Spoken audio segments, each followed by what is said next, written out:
This is the April 4th. I have the little echo here. Hold on. How do I mute this?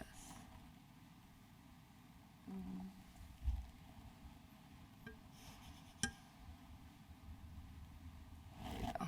I don't need to hear my voice twice. Okay. Hi, everyone. Welcome. This is the April 4th meeting of the Development and Government Relations Committee. We are coming to you live from City Council chambers. We are also being broadcast on Channel 15 and on the live stream through the city's website.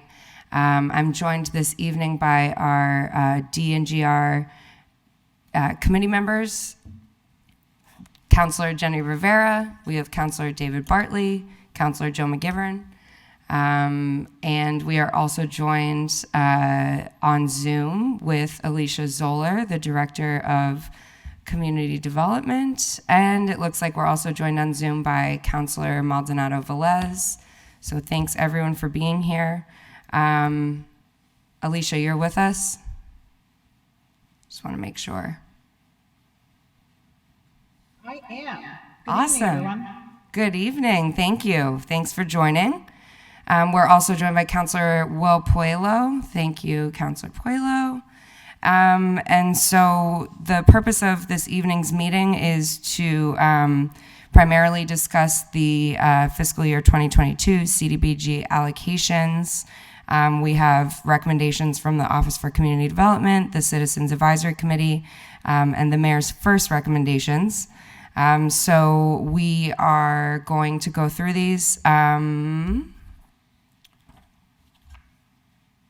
Where's Councilor McGivern? We'll be right back. So with that, we're joined by Alicia. Would you like to kick us off, Alicia, and talk to us about some of the highlights here? Absolutely. Thank you for having me. I don't know if you all can see me or can just hear me. We can see you. Okay, great. So welcome to the new counselors. I look forward to your first round of CDBG. Let me just shut myself off. I'm seeing myself in like stereo here.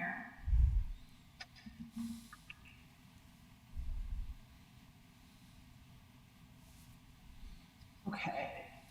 Bear with me a second. No problem. I don't know why the settings are jumping on gallery. Is there no one else on Zoom?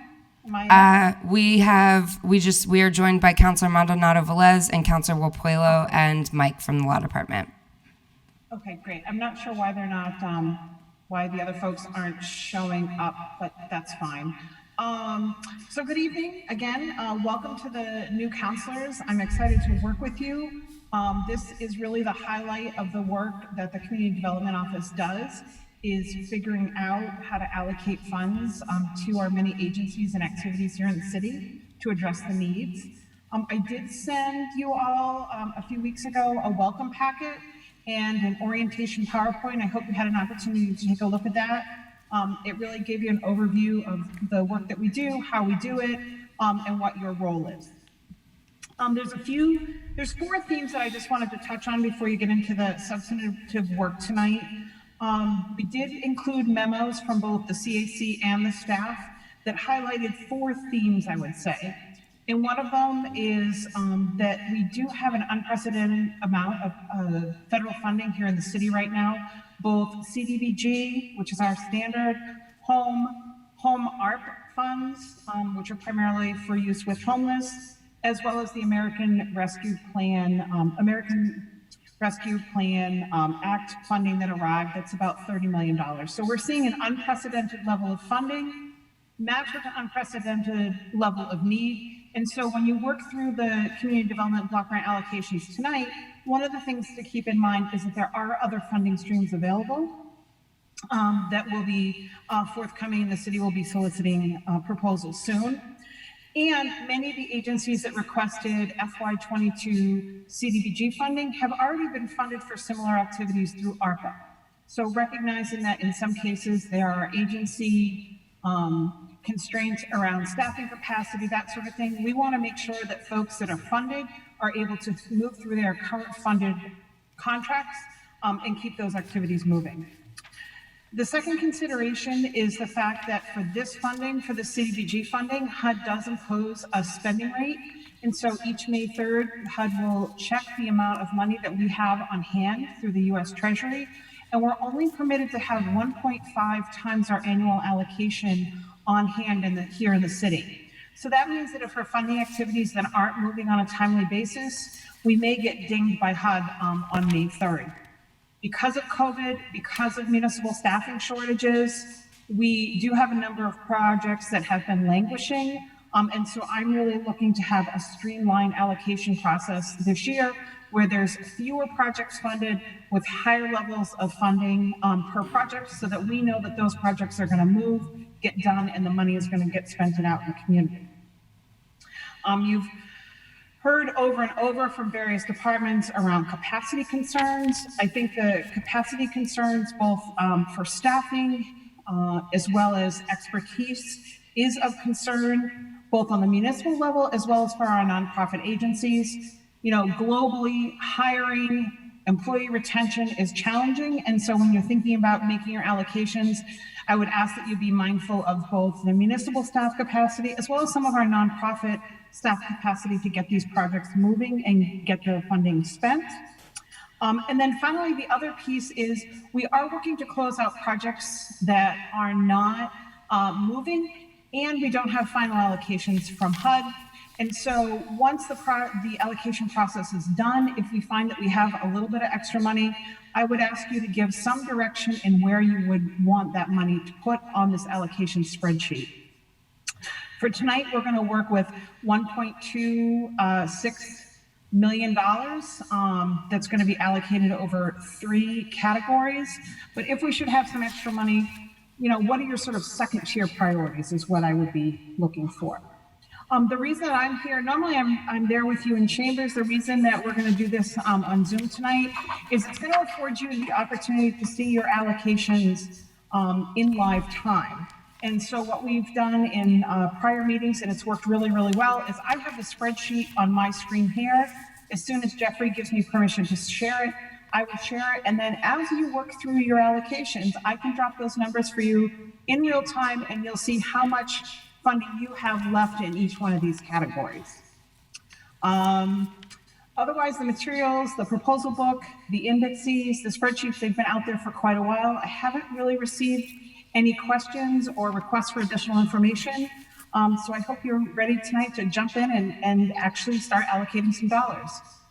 In terms of process, the staff, OCD staff, have made recommendations. The Citizens Advisory Committee met in public meeting and made recommendations. Like the councilor indicated, the mayor has made first recommendations, and so your recommendations that you make tonight will be forwarded to the full city council. Generally, they adopt the DGR's work. All of those recommendations, all of the public comments will be submitted to the mayor, and he'll make his final recommendations sometime at the end of this month. And then the plan gets submitted to HUD in mid-May. So with that, are there any questions at this point? Councilors, any questions or comments? We are joined by Councilor Rivera and his wonderful daughter. Thank you. Councilor Bartley? Yeah, just thank you, Tessa, just to the chair. First off, I think it behooves everybody to understand how CDBG works and doesn't work. So that's one comment I like to make. But before we even get there, I want to thank the Community Advisory Committee that basically volunteers its time. Is very important what they do, and I take their recommendations seriously. I would only just say through the chair to Alicia that I don't see a city councilor on here for this year. Now that may I don't know what happened, but it sometimes helps us to have a city council, really usually a DTR chair or a representative serve in the CAC. So it generally helps me to hear from a city councilor as well. So Alicia, was there just not time to appoint somebody, or what happened there with We had made the request to the city council president that we have someone appointed, and we hadn't heard back. And I had checked back in at least one other time. Maybe Jeffrey can help us shed some light on where that request went. No big deal. Okay, so you did ask, and yeah, sometimes these things slip, but I mean, just just for future reference, I think it's just very important to have the city council's representative try to at least be there for part of it. And then you know, I don't want to monopolize, but I'm just going to talk one thing. What CDBG is a federal funds that started in, you know, way back in the 70s, and it used to be, as Councilor McGivern has talked many times, and I agree, is that the funds were usually multi-millions of dollars, and now it's, you know, barely just a little bit north of 1 million. And really the part that where we've always had debates in the past were in public service, and there's barely even a fractional amount. So that's one point. The other point is that mayors past have sometimes hurt us, oftentimes not hurt us. But basically what happens in this regard is that the mayor has independent autonomy over decisions relative to CDBG funds. And so I think it took me a little while to grasp that as a city councilor. So I think in the early days we might have had really long debates that were ultimately for no real reason other than to hear ourselves, and because you know, the mayor just ignored us.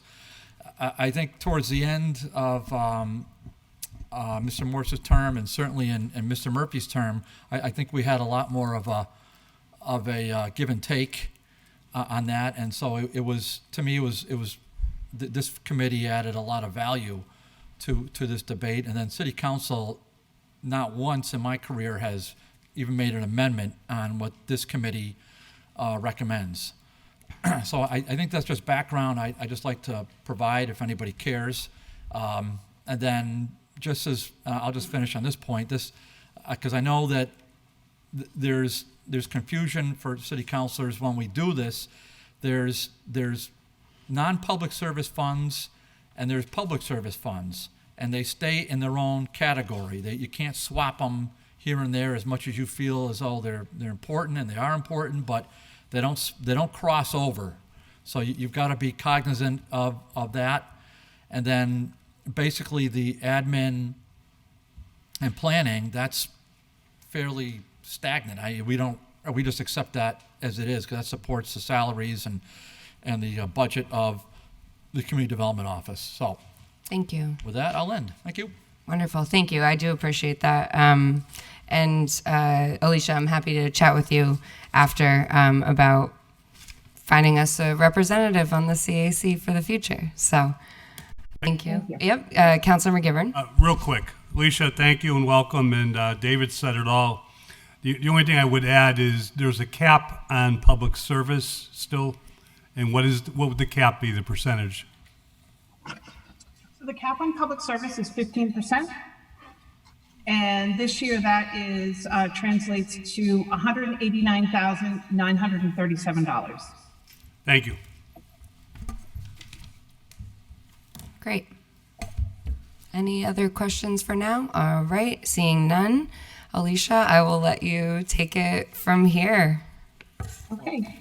Jeffrey, could I have the ability to share? Am I all set? Oh, looks like I am. Perfect.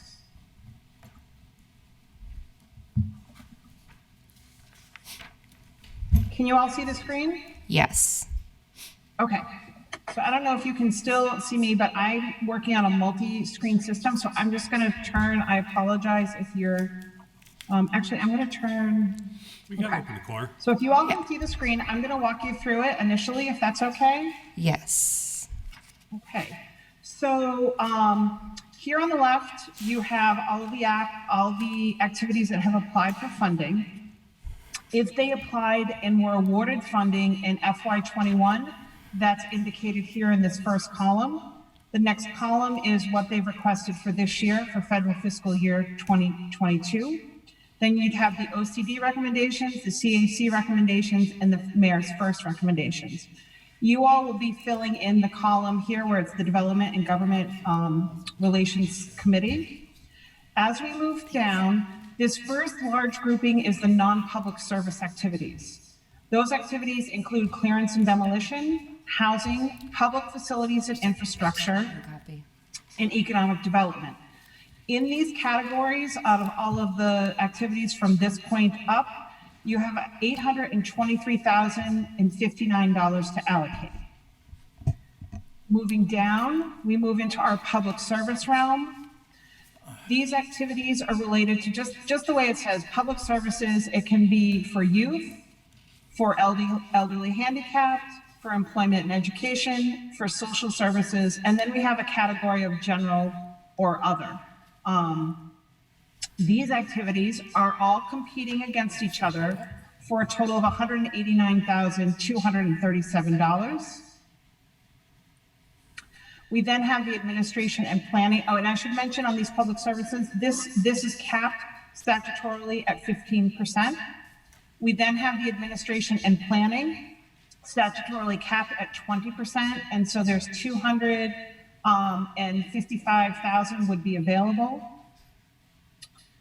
And then you see the total breakout here with the maximum total public services, the maximum for planning and admin, the non-public service allocation. And then we're basing this on last year's. We're anticipating perhaps a bump this year, but we're going to base the work tonight on the $1,266,244 that we received last year. So as you go through and fill in the spreadsheet, clearance and demolition, housing, public facilities and infrastructure, and economic development are basically all competing against each other under the umbrella of non-public services. You cannot move funding from this 823.59 to either one of the categories below. However, you are permitted to move funding from the public service carve out of 189,237. You are permitted to move that up to the non-public services if you so desired. And you are permitted to move money out of admin and planning, also up to the non-public services. Although I will say that if you do that, then this office is entirely funded through the federal grants. And so that would probably pose a bit of a problem here that the staff wouldn't be here to do the work. But in the interest of full disclosure, I'd like to let you know. Typically the way it works is we go down the list and a member of the DGR committee will make a motion. We drop a figure in here, you all take a vote. And then at the end of the section, we review all of them and move on to the next section and then the next section. And then at the end of the evening, I review the entire spreadsheet with you to make sure that we're all in agreement. And you take a final vote on basically the master. Okay. So Chair, however you would like to structure it. Sure. So, Joe? Oh, you want me to go? I'll go. yeah. And actually, let me also just show you that as we do this, the spreadsheet is set up. So for instance, if you recommended 100,000 here, you'll Nice. see that you've allocated 100,000 and you're now left with 723.59 to allocate. So we provide you this real-time sort of math. It's helpful for you all because in the olden days, we used to come in with a pencil and a calculator. And so we would be forever erasing and then recalculating. And here we're giving it to you in, No, sort of this at is the great. moment. This is great. Thank you. All right, so we'll get started. I'll take a motion for the. I Yes, don't think you need just thanks. Councilor Bartley. So Alicia, just sort of chair, Alicia, I think I'm okay with all this because I don't, there really isn't much, I don't think, to debate for the non-public service, except for, tell me about the OCD's micro enterprise and small business grants for $100,000. So what is going on with that, and why wouldn't I want to put that in sidewalks? Why wouldn't you want to put it in sidewalks? Yeah, so tell me what it's for first. Okay, so the Micro Enterprise and Small Business Grant is a program that this office administers that provides basically seed funding, operational funding to small businesses and micro enterprises that are either owned by low and moderate income residents or employ low and moderate income residents.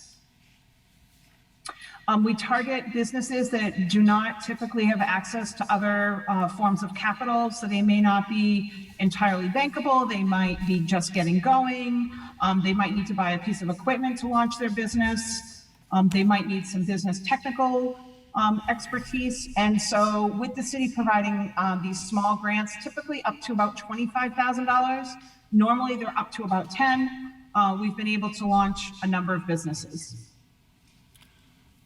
Yeah, so I guess my question is that something that, how long has your office been doing that?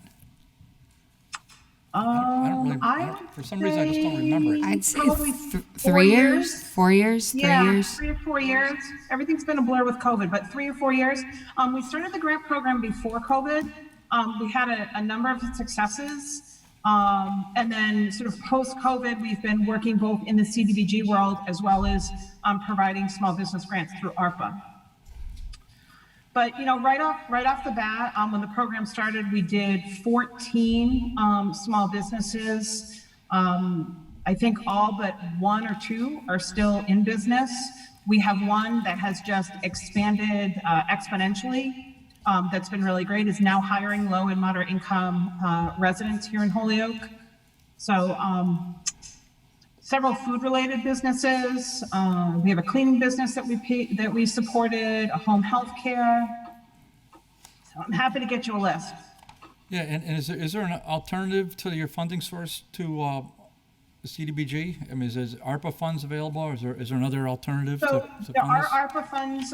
There are ARPA funds available. However, the issue with ARPA funds is that the business had to have been in existence prior to COVID. And so since COVID, we've had a number of small businesses coming into the city. There's been quite a bit of small business growth. And so many of those businesses that weren't in existence at the start of the pandemic, but have since opened, would not be eligible for ARPA funding. And then Because finally, the ARPA funding requires that COVID connection. okay, and then finally, are there other funds that maybe won't be used that can be reprogrammed and used in lieu of that, just in case we wanted to put that $100,000 elsewhere? Absolutely. So we're still waiting for our final allocation from HUD. I'm still working with DPW and the mayor's office to figure out what projects are going to be closed out and are coming in under budget, or what projects perhaps haven't moved at all that we're going to need to pull the money back. And so if you said, as that second tier type thing, if you have extra money, please put it here. That could certainly be one of the activities that we could do a second tier. And I'm happy to do this in color for you. So if you said to me, we really support the micro enterprise, but we want it as a second tier, if the city should get a little extra money, I can put this on here in blue, for instance, so that it's color coded and it's clear that if we have a little extra money, that's where you'd want it to go. Well, okay. Well, thank you. Appreciate it. Okay. Any other comments? Are we going to go line by line, or are we making recommendations for the non-public services section? Any suggestions from my veteran counselors? Which I'm looking at. I would suggest a quick line by line. Yeah. So that we know if there's 0 recommendations. Yep. That they might be eligible for something else. Or Yeah. what the reasoning is, Okay. in case we're asked any questions. Sure. Alicia, would that be good with you if we could just briefly go line by line? I think there's some on here that you can, some of these I think you can set aside sort of right off the bat and then Yep. come back to the ones that you want to debate. Alrighty. Yeah. Well, so why don't you And if you want direction on those, I'm happy to give you a little bit of direction on it. why don't you start the top one? Yeah, why don't we start at the top? So just Okay, why don't you so demo first. demolition is, the Office for Community Development puts in the demolition request, but it's done in consultation with the problem property group or the property preservation group, as it's now called. And then the contract actually ends up being with the purchasing department. This 150 would demolish probably 1 block. We're working on a demolition now. It's coming in at about 125,000, excuse me. So 150 would probably take down 1 block, small size block.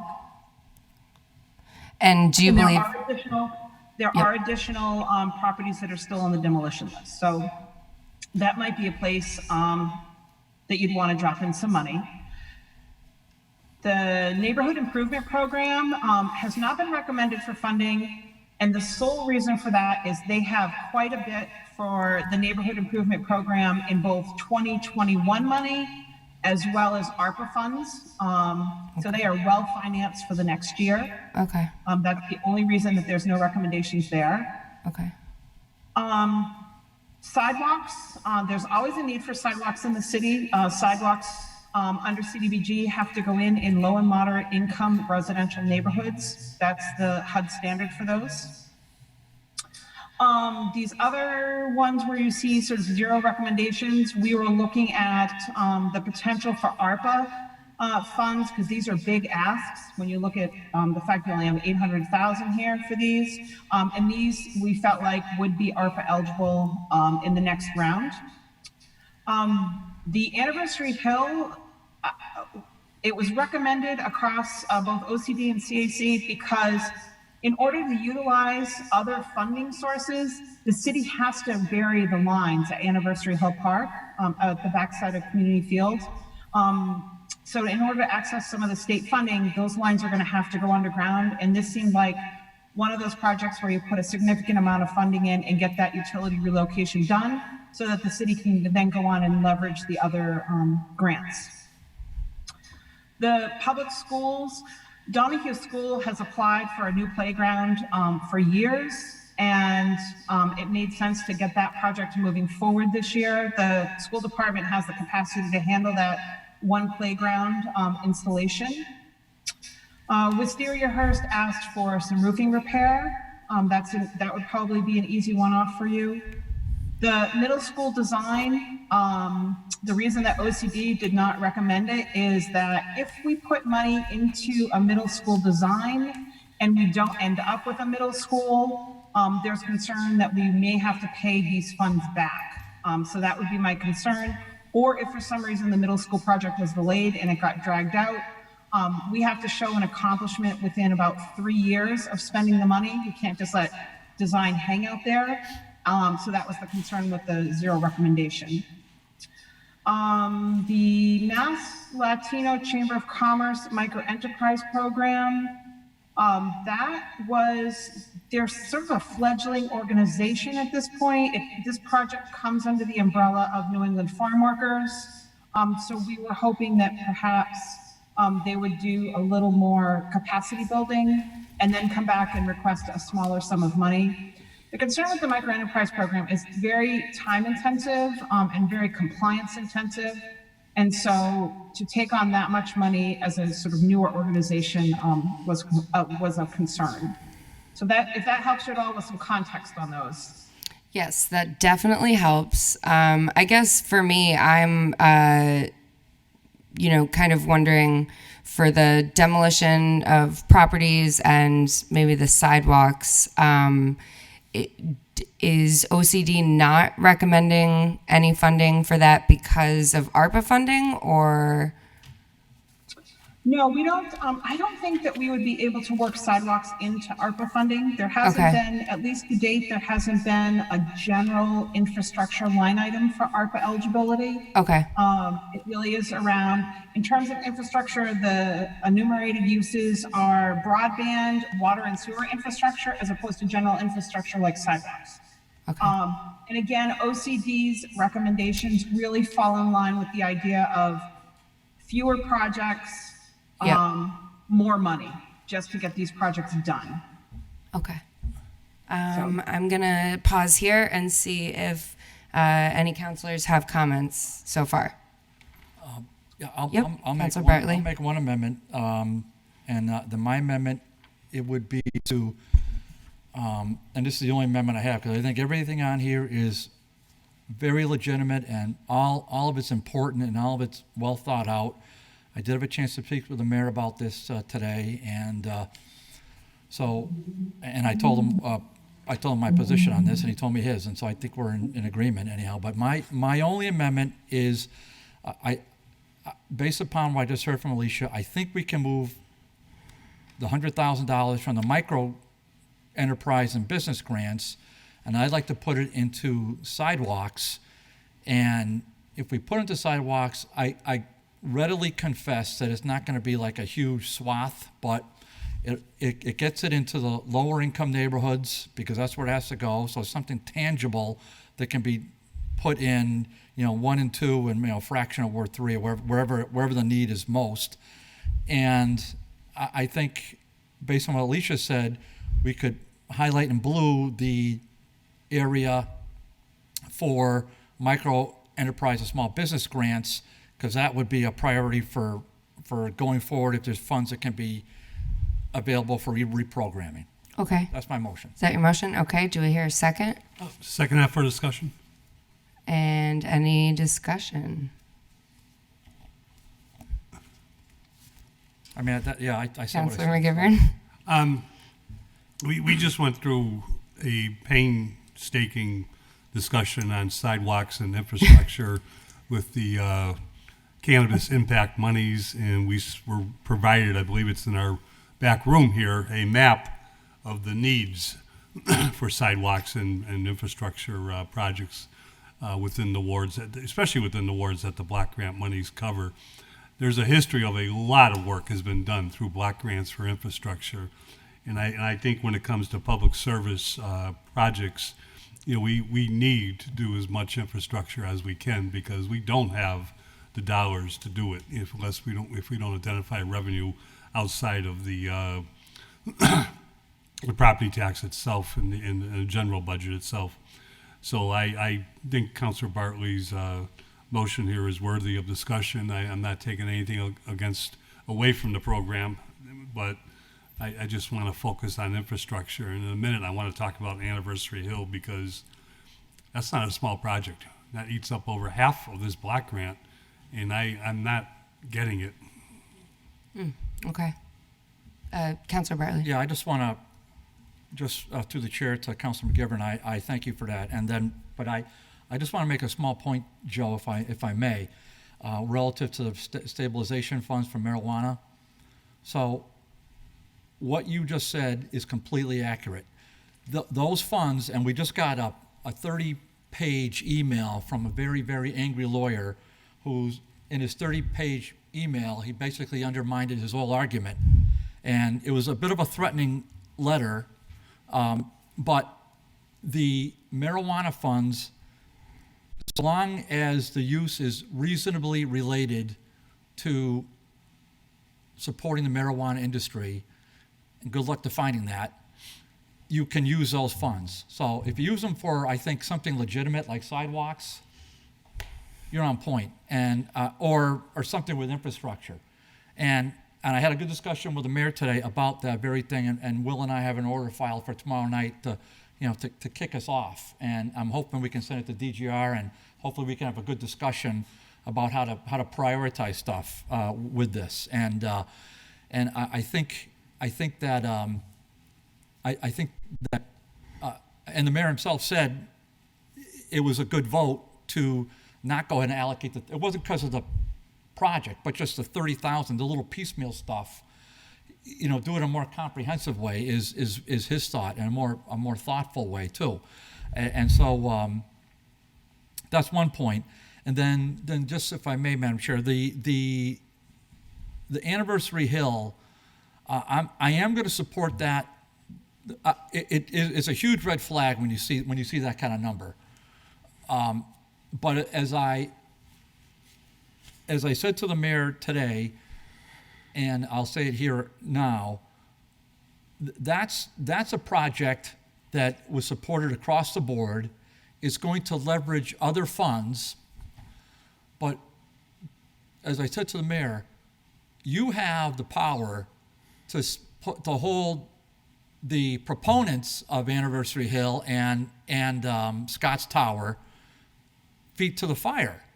Because you can say, ladies and gentlemen, if we don't get this done in a certain period of time, 18 months, 20, whatever it is, I mean, the mayor can pull back the funds and reallocate them and maybe repurpose them for a sidewalk that I've been crying for years, from High Street up to Save-A-Lot.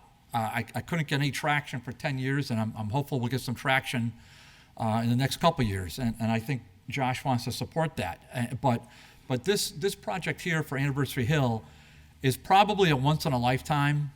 And I say that because we do have ARPA funds, the second wave coming. I believe it's 15 million or thereabouts. These funds here are going to leverage major dollars to repurpose and rework that whole area, which I think is basically in the heart of the city, and it's going to be a benefit to the entire community. So with that, I know I'm getting slightly off topic, so I'll hush up. But so my motion is nothing against the micro enterprise. We heard what Alicia said. I have every confidence in Alicia and her department to get those monies out where they're most needed. But let's face it, Alicia has her finger on the pulse of this whole program. So when monies are come available for repurposing, which they do, and if we support putting monies back in there, which I do, Alicia can come back to us through the mayor and say, okay, we've got more monies, we want to allocate them here, and this is what you guys said. Boom. I would be all on board. But I think just $100,000 in sidewalks, we know it's maybe a city block at most, but it would be nice if there was a couple areas in the flats or in South Holyoke or somewhere that really has I know there's some hard scrabble areas and really need some support, and a new sidewalk might be beneficial. Thank you. I will also just echo that, as I'm definitely can appreciate Councilor Bartley's points about the sidewalks. I think it's really important that we at least allocate some funding towards that. And I have seen the micro enterprise and small business grants in action. And I have seen how impactful they can be for Holyoke businesses. So I would just encourage the Community Development Office to definitely, with funds that are left available, make that a priority for our community. I'm going to look around and see if anyone else has comments so far. Councilor McGivern? No, Is that your hand? I'm in favor of the motion. Okay. Just based on everything that's been said. All right, so seeing no further discussion, I'd like to entertain Councilor Bartley's motion to allocate $100,000 to sidewalks and community development block grant funds. All those in favor? Aye. Aye. Any opposed? All right, we have 4 ayes, no opposed, so that motion will pass. We're going to continue moving forward. Are there any other? Let's see. Do you want to talk about anniversary? Okay, If I could, Madam Councilor Chair, McGivern. please. Alicia, I heard what you said. I'm in favor of the Anniversary Hill Park. I guess my concern is the amount of money from block grant, and the justification of using block grant.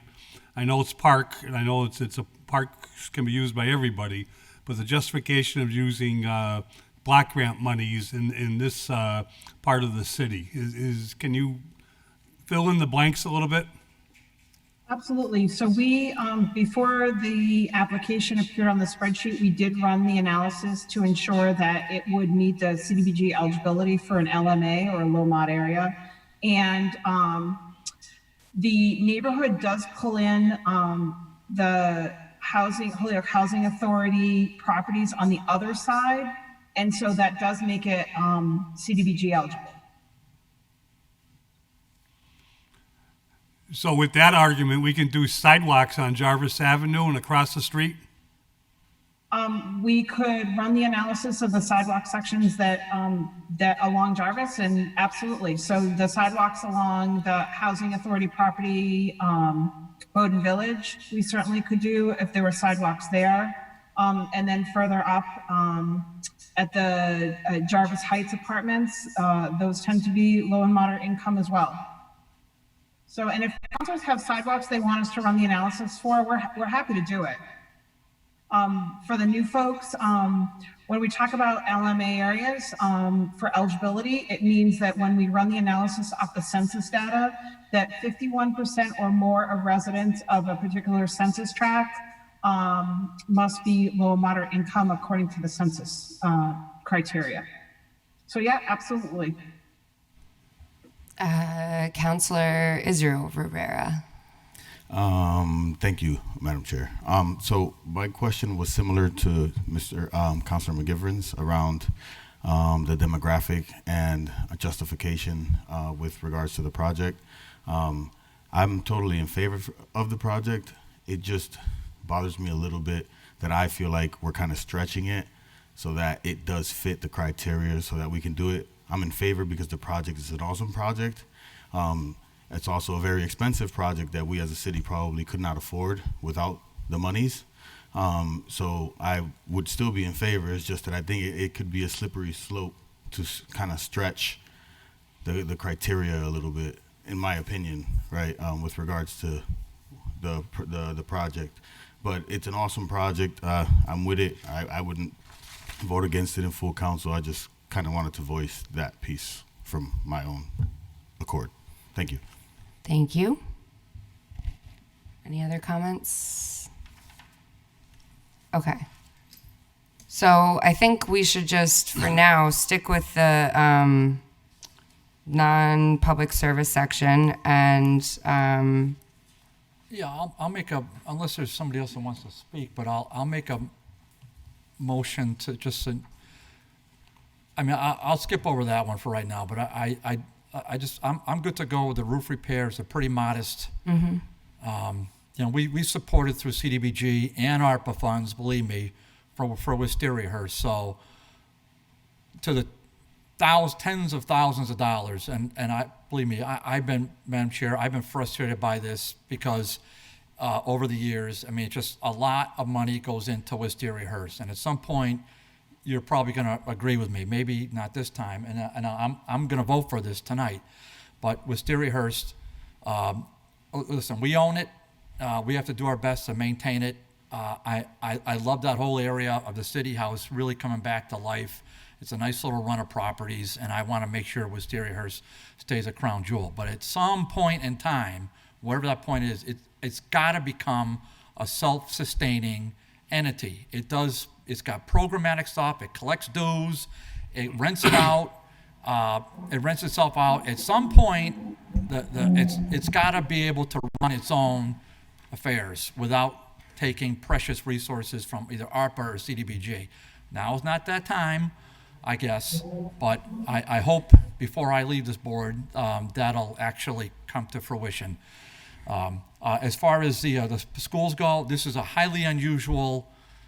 In my career, I don't recall once ever having any kind of CDBG allocation for schools. So I mean, it sounds like a fairly modest sum for helping support programmatic activity behind 3 elementary schools. I mean, I can't argue with that. The Anniversary Park, there's no question that's a red flag. I already said it, but I already said what I had to say on that. I think it's going to allocate other dollars, and it's a once-in-a-lifetimer.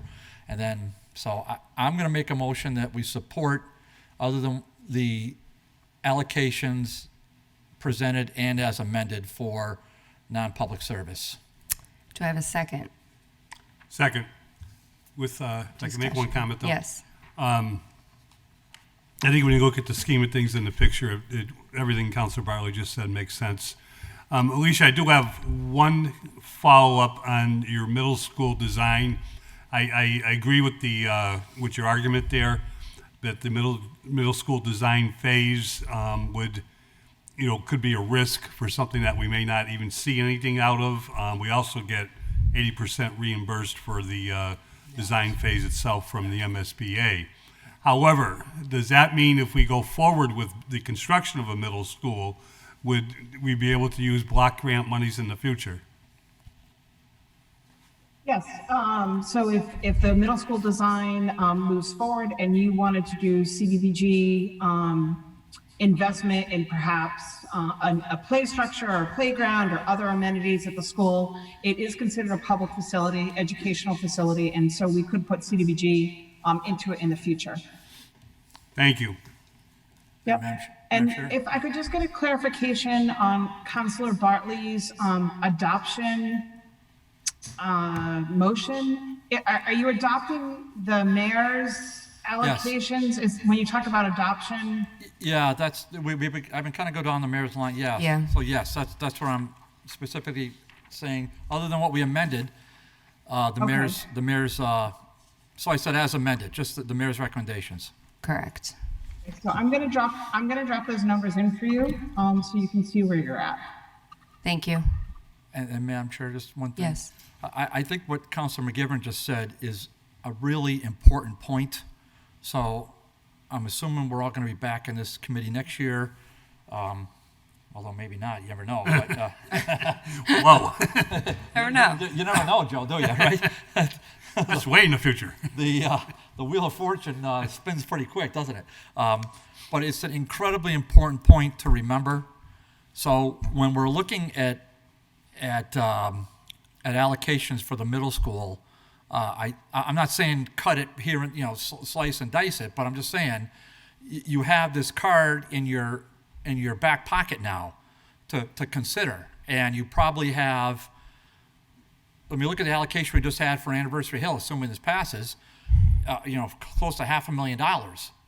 Well, I'm just saying that would be a nice amenity for to add on for a public purpose for a middle school, and you can use it without putting that much extra burden on the city taxpayers, and for the benefit of the school children. I just think that's an important. I know these meetings all blend into one, but that's an important point to emphasize. Thank you. Thank you. Okay. So we've got the mayor's recommendations, other than the one amendment for sidewalks, noting that we will emphasize any leftover funding or additional funding available for the Micro Enterprise Small Business Grants Program through the Office of Community Development. I had a second. Any other discussion? All right. All those in favor? Aye. Aye. Any opposed? No? Okay. I think Alicia spun the wheel. It should be the same number, right? Is it the same number, Alicia? Should be the same number. You'll Yeah, come up, you are at 823.59, and I will just point out, because this is formula-based right now, that this column where the city council would have been filled in, I'm just keeping track of your second tiers. No problem. So this is Yep. noted over here to the side in blue for you. But Makes yes, you are sense. at 823.59, and you can move on if you like. All right. We shall. Thank you. Yes. Okay, so just under public services, believe me, if you think this is painful, you should have been here 10 years ago. No, I've watched these. It was painful. Believe me, this is nothing. No, exactly. We had 3-2 votes all over the place on this part. And this is particularly the area, first of all, I'm absolutely shocked that I don't see Women's Shelter Compañeros on here. They're actually Alianza. That's their. Oh, the different name? Oh, geez, okay. Well, Someone correct me if I'm wrong, but I believe they rebranded. well, okay, I'll stand. You're okay, correct, Council. Okay. Where, is it on here? Underneath elderly handicap. Okay. Oh, well then. Okay. Then I'm. Even though I didn't know the new name, they're still zeroed out. So frankly, I'm stunned at that one. And then, but really, I'm not going to make. The only amendment I would think about making is Sparky. I mean, I know that's near and dear to everybody, but I would. I'm not going to make the amendment. But if there was everything else on here, I mean, look at them for heaven's sakes. They're all Wonderful first-time organization. home buyers. I mean, whatever. They're all important. Every one of them is vital. The safe neighborhoods, the youth softball. That's a new one. So I'm happy to see a new one for heaven's sakes. And I don't know. They all seem to make sense. Alicia, what's the youth commission? There you go. Okay, so yeah, that seems to be something that we want to push as a youth commission. So I don't see how you can go wrong with that. So I don't know. I'm okay with all of them, other than With the mayor's recommendations? yeah. I mean, other than maybe Sparky, but I just but I get it. I get it. It's 30. I mean, that's my only one. But Okay. I'm good with it. Any other comments from counselors here this evening or on the Zoom call? No? Okay. So do we have a I'll make a motion. Do we have a motion? Great. I'll happily make a motion that we recommend to City Council adopting each of the mayor's proposals on non-public service. Do I have a second? Okay. Up for discussion? Any discussion? Seeing none. Councilor McGivern? A quick question to Alicia. Can you just briefly describe the YMCA Youth and Teen Leadership?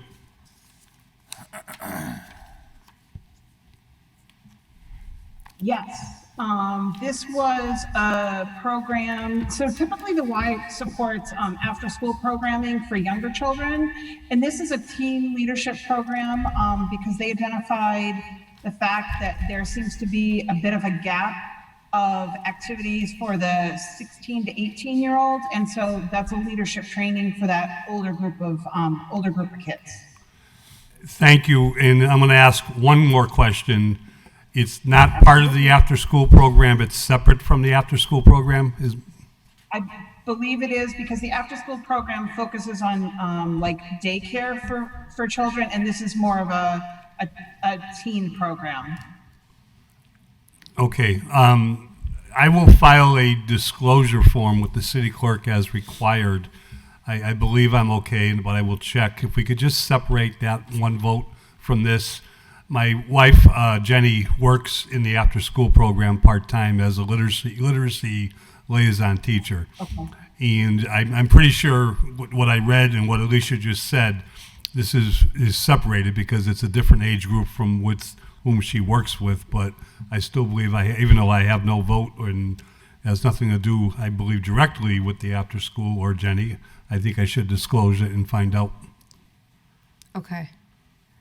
Yeah, Madam Chair. Yes. Yeah, just along those lines, just through the chair to Councilor McGivern, I would say, Joe, that you're on very firm footing there, but you're better off being safe than sorry. But just along that line, the 16 to 18-year-olds, I know it's a little off topic, but since we're CDBG, I mean, George Neves was just completely pivotal in helping that age group at the YMCA. You got myself, Dave Pratt, Dan O'Neill, Jimmy Tisdale. I mean, Jimmy Woods. I mean, a whole bunch of us ended up being coaches down there for 16 to 18-year-olds for years. We did it. And that was really George. And I don't know what exactly there is. And George is a former city councilor, at-large city councilor. I think he topped the ticket when he ran.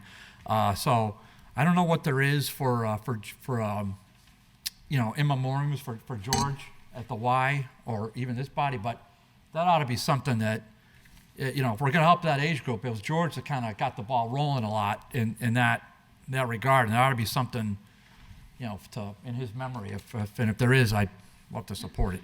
Thank you. Thank you. Madam Chair, if I may correct Yep. myself. Sure. Just pulled the application and I misspoke. It's not 16 to 18. It is at-risk youth and teens 12 to 16 who have aged out of their after-school programming. And they're going to connect the 12 to 16-year-olds with positive supportive environment by collaborating with other nonprofits and businesses like Holyoke Rose, the Hitchcock Center of Amherst, a U.S. Attorney's Office in Springfield, with colleges to offer structured activities, positive role modeling, and mentorship. But it is ages 12 to 16. But for Councilor McGivern's point, it's for those that would have aged out of the literacy and the after-school program. Thank you. Great. Thank you, Alicia. So just to clarify. Orlo has his Yeah. hand raised. Oh, thank you. Popping up on my screen. I did not see that. Thank you. Counselor Puello? There we go. I see you now.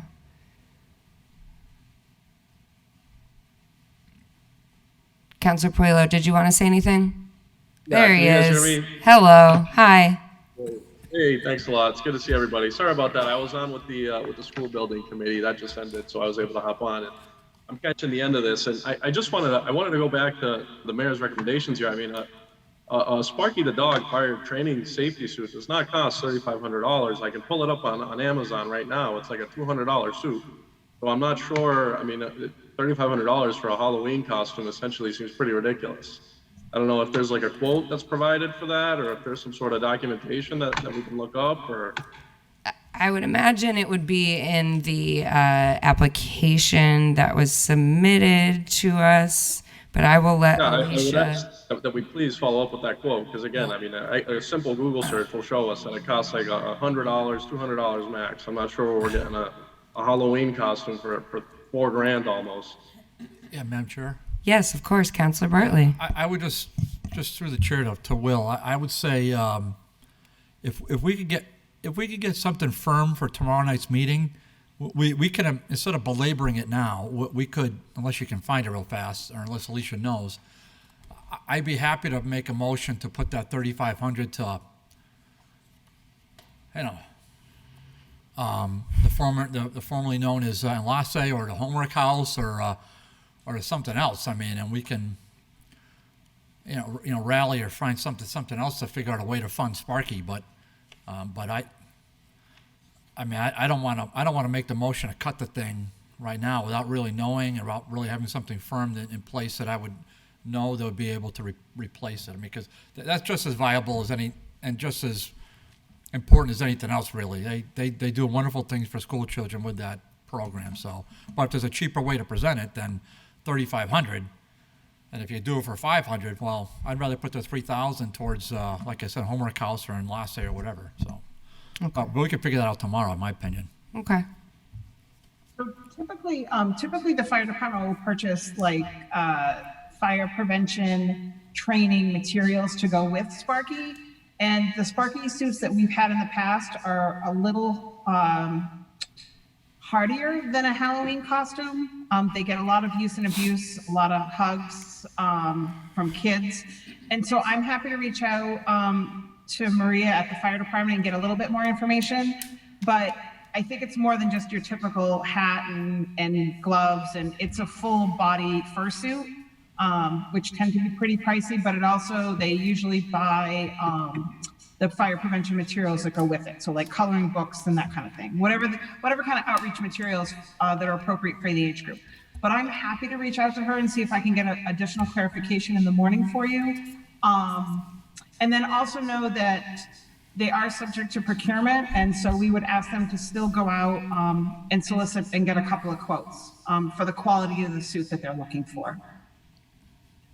Okay. But I can certainly get some more information. Thank you. Okay. That makes a lot of sense. Thanks. Yeah. Counselor Rivera? Hi, yes, I would like to talk on the Holyoke Youth Softball League. Sure. If there could be any other additional money, if it can be brought over, being that I coached for a lot of years, and it seems like year after year, it's less and less kids that get signed up. The fees are crazy high. And maybe if we could put a little bit more funds, the registration fee could come down a little bit. Because if you get a family that has 2 or 3 kids, they can't afford it. And, the sports, the kids are just getting less and less. And sometimes there's not even enough teams for the kids to play. So if there's any extra funds that could go towards that and bring down the registration fees, I would say that. Okay. Thank you.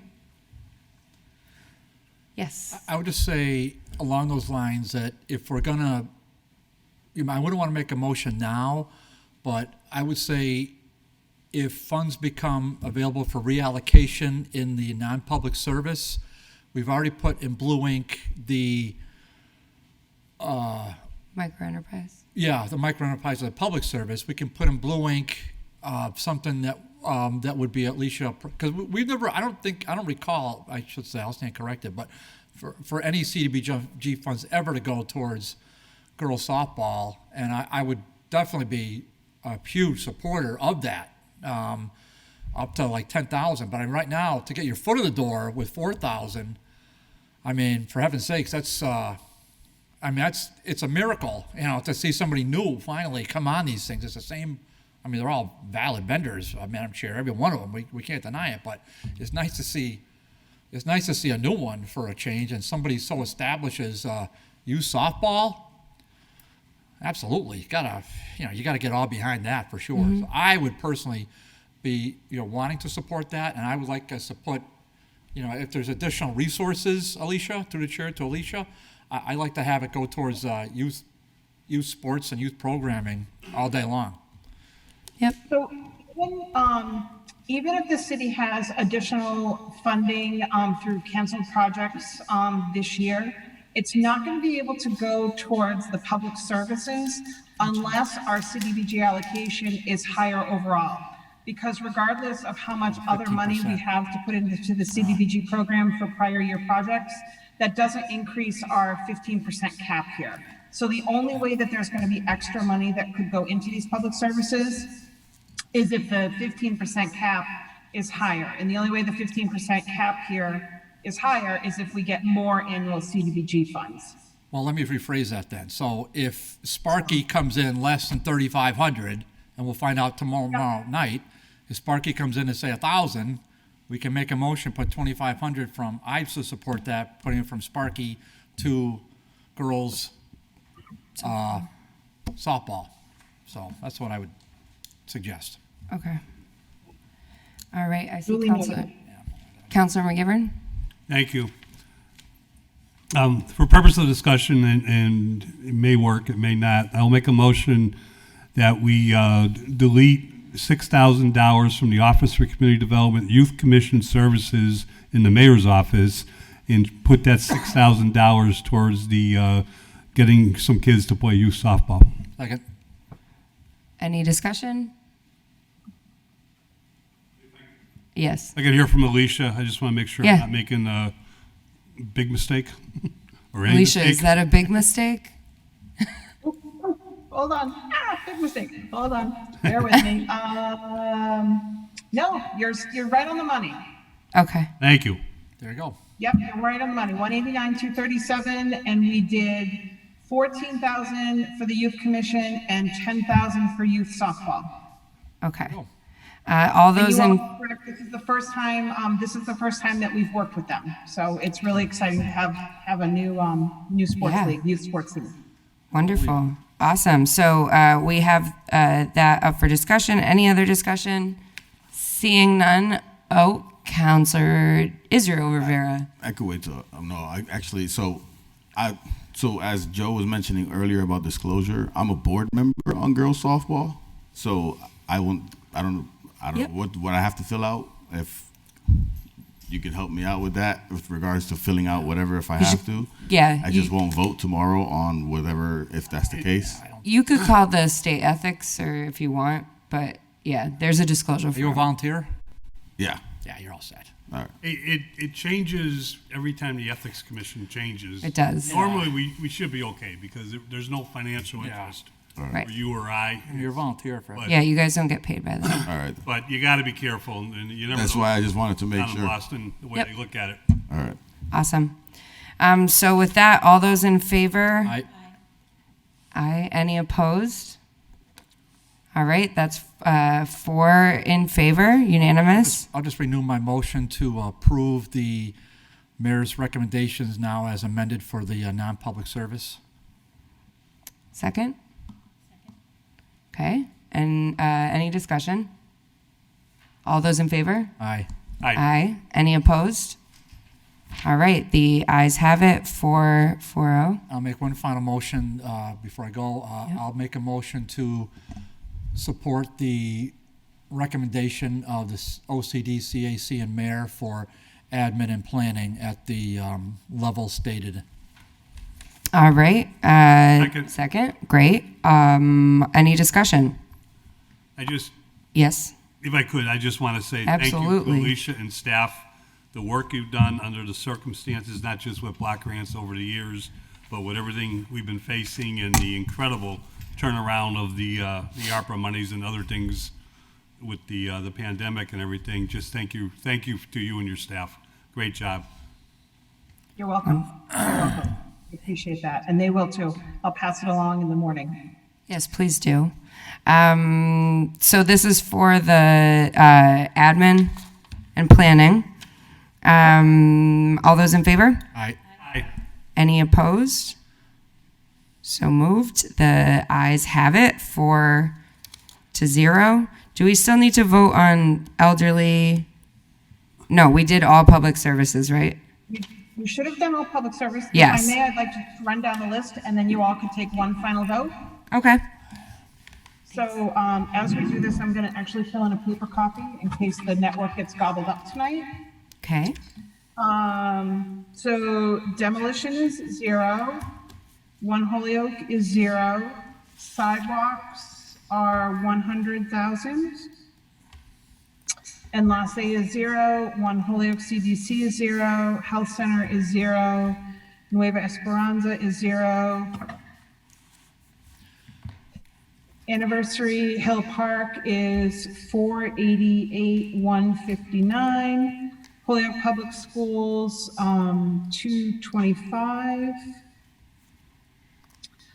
9,900 for Wisteria Hearst Roof, 0 for middle school design, 0 for Mass Latino Chamber, 0 for the OCD Micro Enterprise with a notation that 100,000 would be a second tier if there's additional money. Moving on to public services, Big Brothers Big Sisters, 0, Boys and Girls Club, 0, Holyoke Safe Neighborhoods, 2,500, Sparky, 3,500, and I will check and send you all an email in the morning as soon as I have an answer. Girls Inc. is 0, Holyoke Youth Softball is 10,000, Homework House is 0, Youth and Teen Leadership is 0, and the Youth Commission is 14,000. Moving down, still in public services, Alianza is 0, West Mass Elder Care is 0, Care Center is 0. And for the folks that are watching at home, if we have, Madam Chair, do we have anybody watching at home? We might. No. We have some folks on the call. We might. I just want to make sure that folks understand that every time you hear a 0, a lot of these agencies were well-funded with ARPA funding and are still working under existing CDBG contracts. So although you're hearing zeros, there has been other funding that's been allocated. Thank you. So moving along, Homeless Initiatives Coordinator, 0. The Drop-In Center, 30,000. Laredo, 0. Margaret's Pantry, 40. Warming Shelter, 69 to 37. Athletic Equipment, 0. 0 for the Farmers Market. 10,000 for first-time homebuyer. Neighborhood support, 10,000. And I would just make a note here that if that ends up being fully funded, I'm going to come back to the ward counselors, and we'll do a meeting over the summer, probably late summer, early fall, where if you have constituents that are meeting informally, we'd like to try to support them through this funding, whether it's neighborhood cleanups or other kinds of activities. So I will be back around to see you all if that's funded. 0 for resident service coordinator, and 0 for leadership. And then finally, thank you for supporting the Office for Community Development at 255. All right. If you want to take a final vote on those in total, that would be great. Okay, so I will entertain a motion. So moved. That's the final vote as the wheels spun by Alicia. Does that work? A final vote that our recommendations are as amended and the totals that Alicia gave us. Can I get a second? Second. All those in favor? Aye. If I could. Discussion, yeah? Madam Chair, and to Alicia. Alicia, tomorrow night, and I think this has changed over the years, so I want to make sure that we have it straight.